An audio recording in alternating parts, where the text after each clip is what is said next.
పొద్దునంతా స్కూల్లో చదువుకొని వచ్చావు, మళ్ళీ ఇంటికొచ్చాక కూడా పుస్తకాలు తీసావు దేనికి రాజా?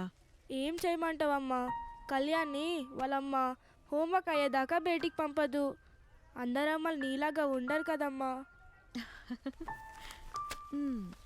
అయ్యయ్యో, ఎంత కష్టం వచ్చింది నా రాజాకి.